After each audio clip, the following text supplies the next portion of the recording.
I didn't mean to stay that late. The others had left hours ago, laughter fading down the street, leaving just the hum of the fridge and her silhouette against the kitchen light. Claire, my best friend's sister. 40-something, maybe 46, maybe younger. The kind of woman who made time slow down without trying to.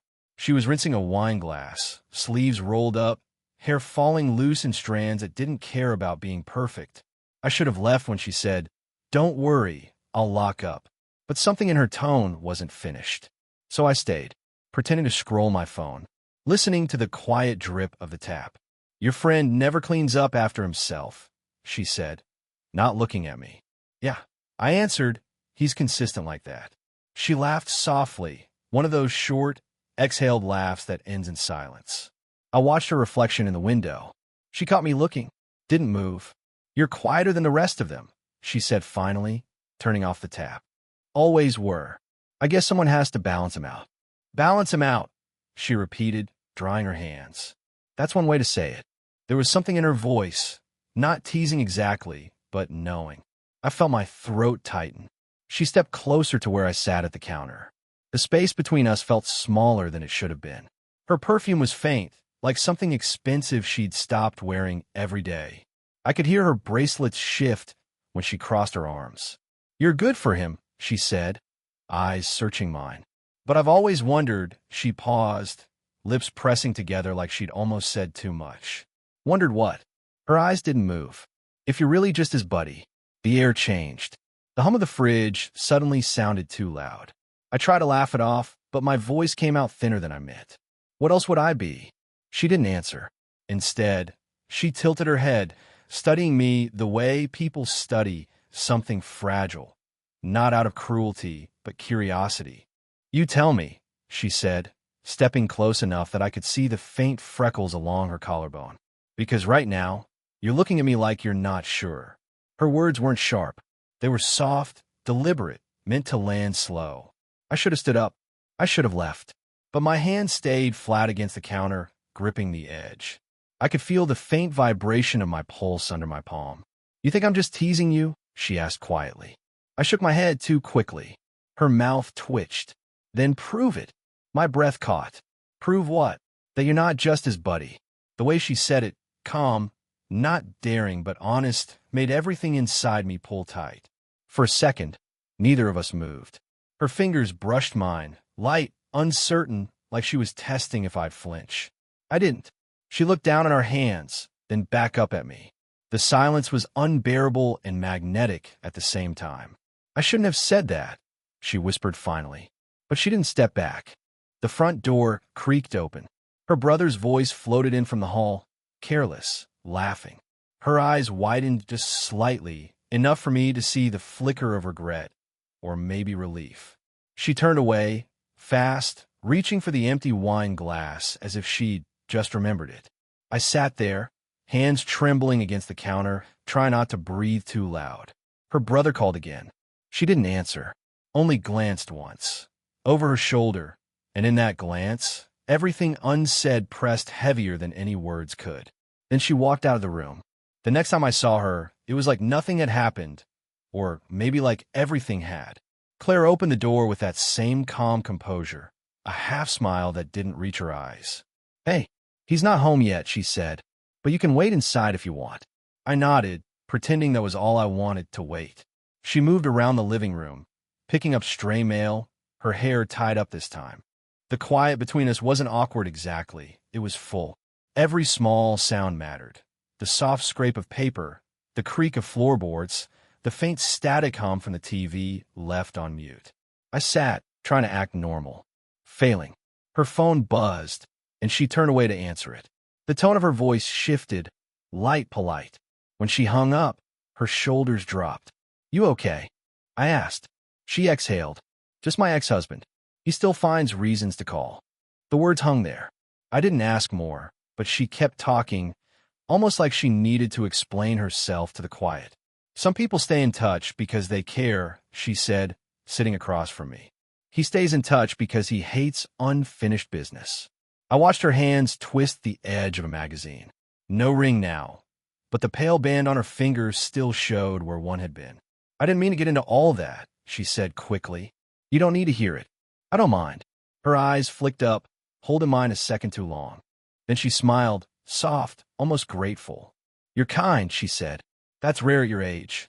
I didn't know what to do with that, so I said the first thing that came out. You make it sound like I'm 12. She laughed. No, just young enough to still believe people mean what they say. Her words landed somewhere between a compliment and a warning. When she stood, she brushed past me, close enough that I caught the faint scent of her shampoo, something citrus and warm. Her shoulder grazed mine. Accidental maybe, but my body reacted before my mind could catch up.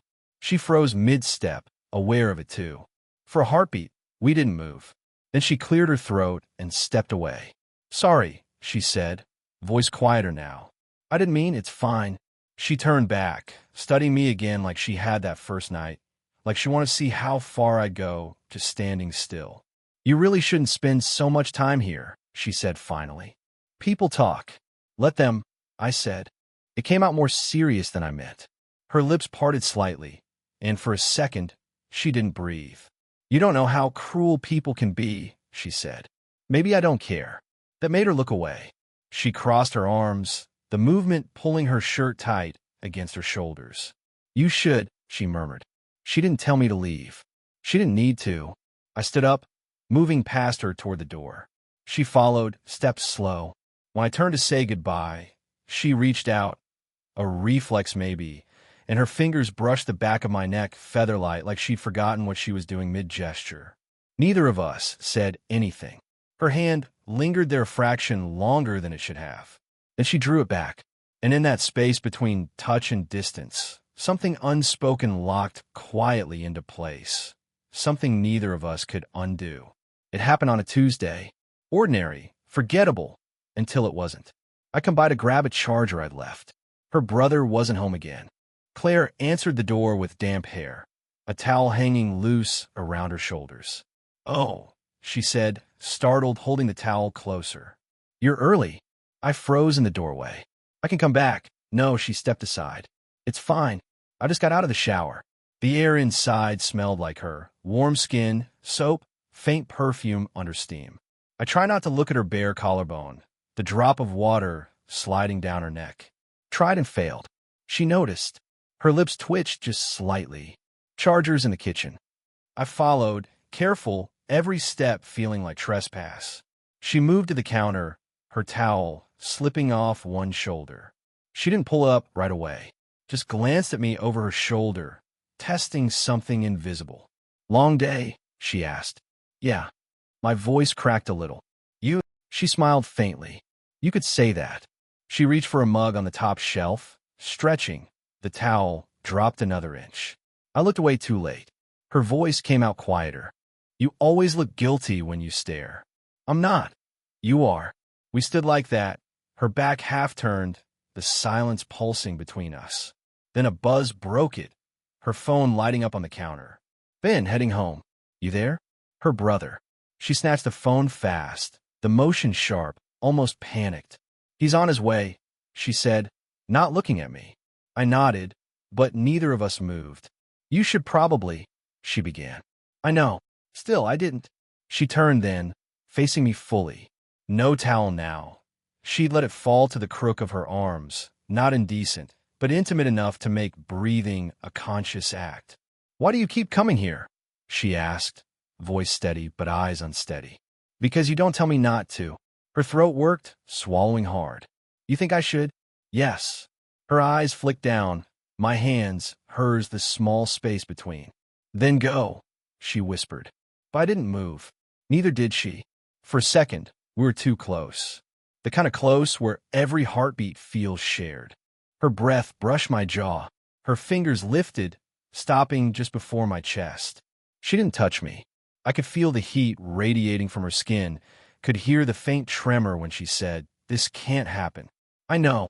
Her lips parted. Then why does it feel like it already is? Before I could answer, a car door slammed outside. We jolted apart. She backed into the counter, grabbed her towel, wrapped it tight. Through the window, headlights cut across the room. Her brother's voice echoed faintly up the driveway. She exhaled shakily, eyes darting to mine. Go. Please. I hesitated, then slipped out the back door just as the front opened. In the cold air, I paused, heartbeat still racing, the ghost of her nearness clinging like static. Inside, I heard her laugh, forced casual. But underneath it, I could still hear the silence we'd left behind, a silence that didn't feel over. It had been 2 weeks since that night, 2 weeks of pretending nothing had happened, of brief nods and small talk when I came by. But the pretending broke first. Her brother's birthday, the house full of people, laughter, the clinking of bottles. She moved through the crowd in a dark green dress, calm as ever, polite smile locked in place. But every time our eyes met, something slipped. I told myself not to look. Failed every time. Later, when the guests spilled out into the backyard, I found her alone in the kitchen, fixing candles that had burned too low. The quiet hit hard after all the noise. "You've been avoiding me," I said before I could stop myself. She didn't turn. "You're imagining things." "I'm not." Her hands trembled slightly as she pressed the wax down. "You shouldn't be here. I'm already here." She sighed, still not looking at me. That's the problem. The hum of the refrigerator filled the silence again. I stepped closer, close enough to see the small scar near her ear, the way a loose strand of hair clung to her neck. "I can't keep pretending we don't what?" She turned then, voice sharp, but her eyes weren't angry. They were scared. "Don't want this," I said. "Don't feel this." She let out a soft, shaky laugh. "You're a kid. You don't even know what this is." I know enough to know I haven't felt it before. That stopped her. Her face softened, and for a moment, she looked like she might cry. "You think that's romantic, but it's just cruel." I took another step, then stopped me. Her breath caught. She didn't move. I could feel the warmth coming off her, the faint scent of wine and vanilla. My voice dropped lower. "Tell me to walk away, and I will." She tried. The words didn't come. Instead, she reached up, brushed my hair back, her fingers tracing the edge of my jaw. "You shouldn't look at me like that," she whispered. "How should I look at you? Like I'm still allowed to want things." The confession broke something open between us. Her hand lingered against my cheek. My heart hammered so loud it felt like the room could hear it. She leaned in, not fully, just enough for her breath to touch my lips. "This is a mistake," she murmured. "I don't care." Her eyes closed, and she tilted her head slightly, one heartbeat too, her mouth a breath away from mine. Then the door creaked. Voices, footsteps. She froze. "Ben's looking for you," someone called from the hall. Claire stepped back fast, her hand still trembling. "Go," she whispered. "Claire, please." I hesitated. The space between us felt like the edge of a cliff. She looked at me one last time, voice barely audible. "Don't make me regret this." And then she turned away, leaving me standing there, every nerve on fire, the taste of something unfinished still hanging in the air. It was raining when it all came apart. I hadn't meant to stop by. Really, I hadn't. But I saw her car in the driveway, lights still on inside, and before I knew it, I was knocking. Claire opened the door, hair messy, eyes rimmed red. Not crying, not anymore, but close enough. "Hey," I said softly. She hesitated, then stepped aside. "You shouldn't be here. You've said that before. This time I mean it." She walked into the living room.